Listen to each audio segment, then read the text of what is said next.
The first rule that I do not agree with in the relaxed hair community is the stretching versus non-stretching whole debate, rule, whatever you want to call it.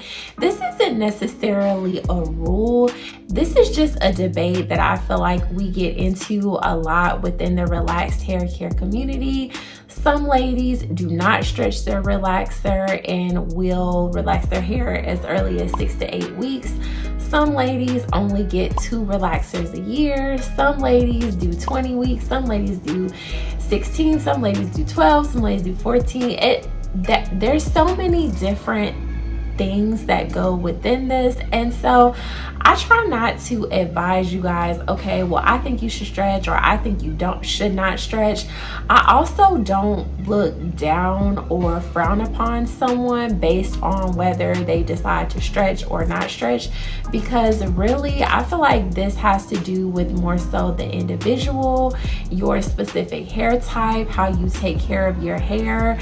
There's so many, the products that you're using, there's so many different things that go into number one, if you should be stretching. Well, I'm not gonna say should.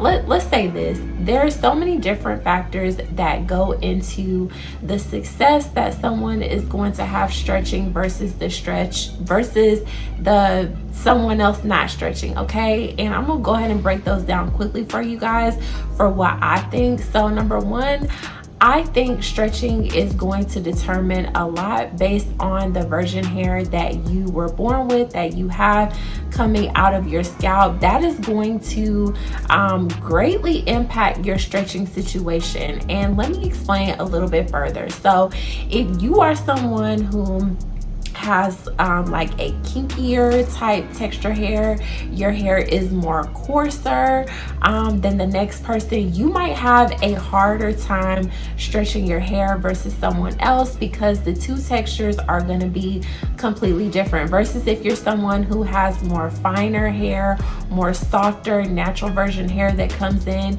you may not really experience this big deal with your hair when it comes to stretching. Also, how you take care of your hair and what type of products that you're using.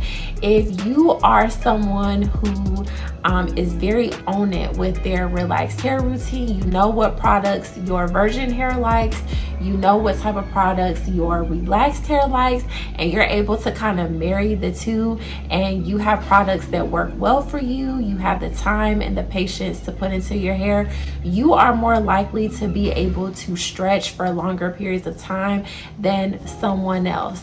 So that's really all I'm gonna say about that. I'm not gonna say, oh, you know, stretching causes breakage or stretching does not cause breakage. Stretching causes you to have thicker hair. I'm not gonna say that, because everyone is completely different. I have stretched, I have not stretched currently. I think I am about 12 weeks post relaxer, and I'm loving my hair like this. It's very thick and I'm loving it, but I'm just doing this because I am here on YouTube. I make hair videos, so I kind of have to test different things out to determine what is best for me so that I can bring you guys the best content. But you guys don't really have to do that. Just because you see me doing something, or just because you're seeing another relaxed hair person on YouTube doing something, that doesn't mean, you know, you should do that or that that's what's best for you, because you may need to get your relaxer at 8 weeks. You may not can stretch to 12 to 14 or however long that I'm doing. So that's why I don't really like to engage in this. I don't like to point the finger and say that someone's wrong based off a decision that they want to make for their hair, because y'all know, like I said before, what Sally Mae can do, Ray can't. So I'm not going to judge the next woman based on what she thinks is best on her hair, what her hair needs, and what may not be best for her hair as far as stretching or not stretching. The second rule that I do not follow in the relaxed hair community is I do not use a live relaxer.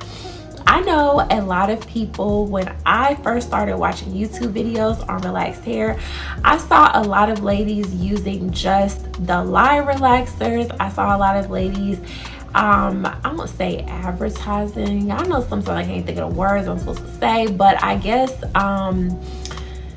not advertising, that's not the right word, advocating, I guess, for you to use lie relaxers, and lie relaxers are the best, and this is what you should be using. No, I do not use lie relaxers, mainly because I've pretty much always relaxed my hair at home, or always had someone to relax my hair at home. I've had the best experiences of getting relaxers at home, whether it was my mom doing it, my friend doing it, or me doing it. I have had the best results of relaxers at home. I did have someone that used to relax my hair a long time ago when I was a child, when I was in high school. She did amazing, but other than her, and other than when I had a short haircut, I have used box relaxers and I have not had a problem at all. I absolutely love the relaxer that I use. I use the Cream of Nature relaxer system. It's very gentle. It still leaves texture behind. It doesn't have a lot of the strong smells that some of the other relaxers that I've used in the past have.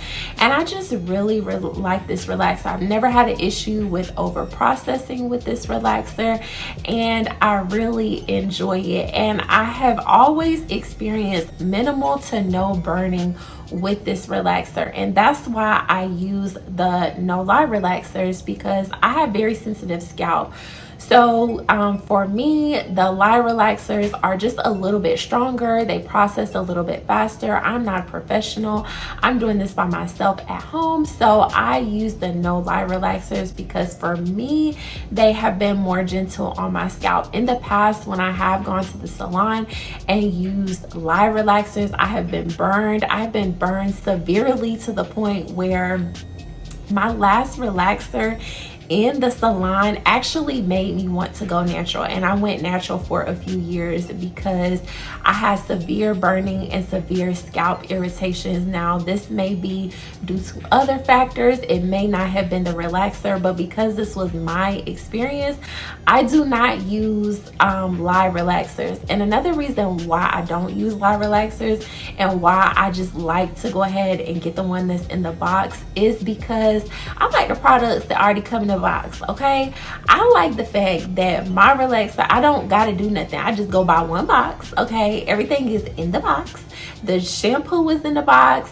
The conditioner that goes with the relaxer line is in the box.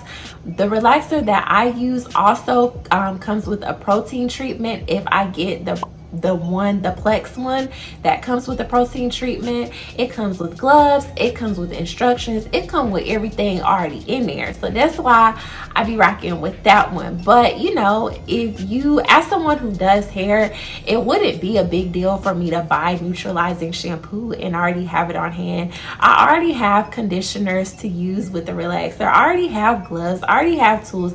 So I really don't just have to have the box relaxer system because of the components. I just really like the products that come in the Cream of Nature relaxer, and that's why I just continue to purchase that one over and over again. And plus, like I said, I've had very minimal to no scalp irritations with that one. I stick to that one. If it ain't broke, don't fix it. I'm glad the lie is working for y'all, but for me, I'm gonna choose to go with the no lie over here. The third rule that I do not follow when it comes to the relaxed community is I do not treat my relaxed hair completely different than I treated my natural hair. Now, I know this gonna twirl some of y'all for a whirlwind, but let me explain exactly what I mean, okay?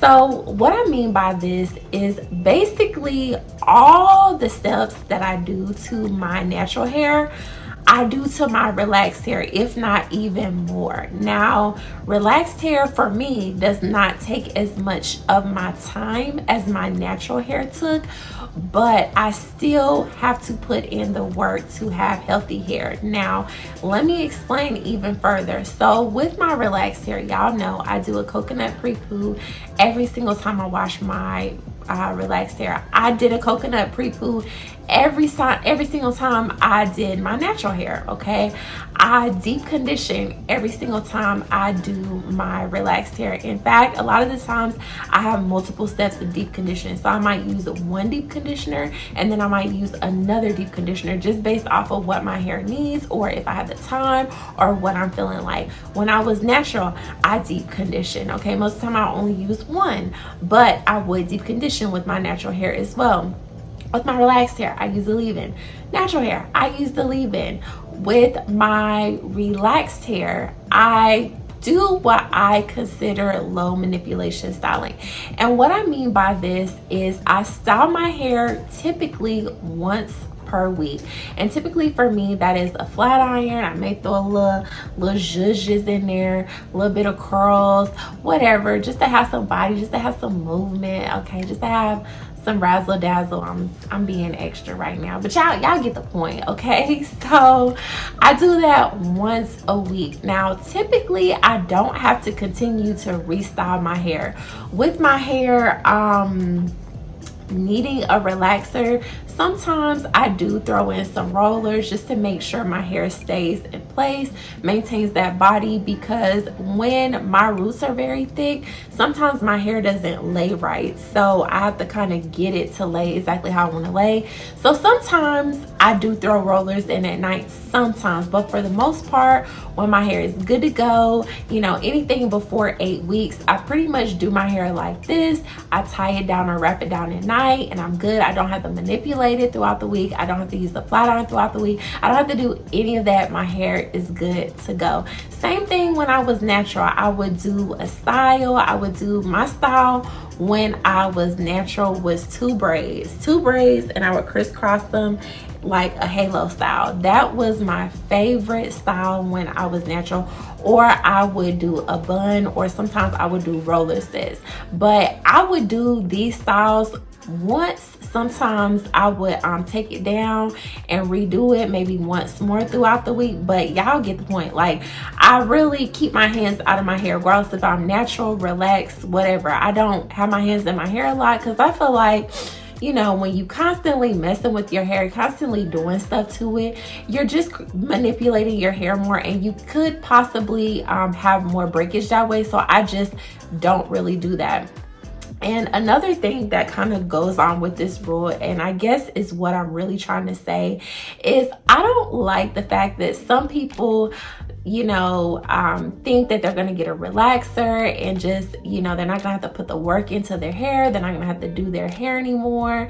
Really, to me, I have to be even more on it when it comes to my hair with a relaxer, because with it being chemically processed, it is altered.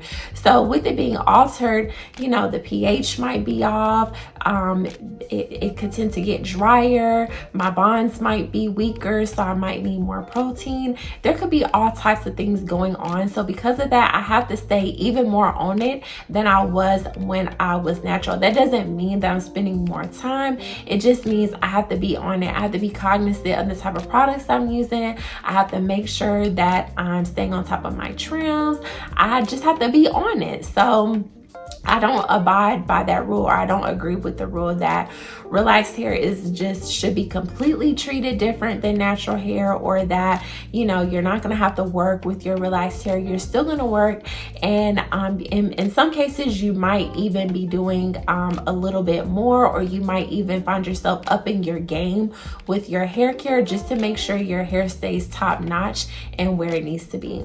The fourth thing that I do not agree with in the relaxed hair community, and I have heard a lot of people say this, and I'd be so perplexed and confused when I hear, I ain't gonna say y'all, but when I hear people say this, is I don't agree that the hair is weakest when it's wet. I know this is probably so random, but I don't agree with that, and I get so confused and so just confused when people say this, because my hair needs to be drenched in sopping wet for me to thoroughly be able to detangle it, for me to be able to go through it and not be scared of any type of breakage or anything like that.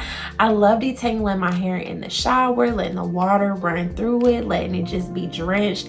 The comb glides easily through my hair. Also, when my hair is moisturize. Okay, when I just did my moisturizing deep conditioner, when I just added my leave-in, my comb just glides through and I have less to no breakage at this point. Now, let me try to comb through my hair after it's then sat and dried for a minute with no product, no nothing on it, and it's just then dried. Okay, I'm gonna hear all types of snap, crackling, and popping going on, and I'm gonna have some hair in my comb.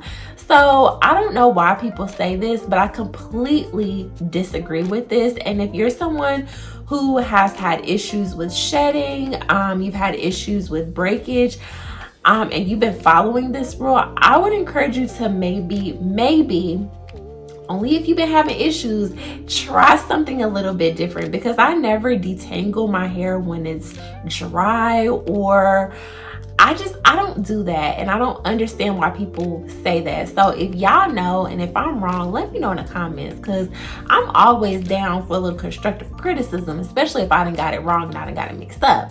But I'm just a little bit confused why people say this. Those were my 4 rules of the relaxed hair care community that I necessarily do not agree with. There is nothing wrong if you abide by any of these rules. I just kind of don't agree with it, or have my own little spin, my own little take on things. But let me know, is there something that I said in the video that you disagree with, or that you have your own take on? Let me know, because I'm interested in hearing your thoughts. And I thank y'all so much for watching this video. I will see y'all in the next one. Bye bye.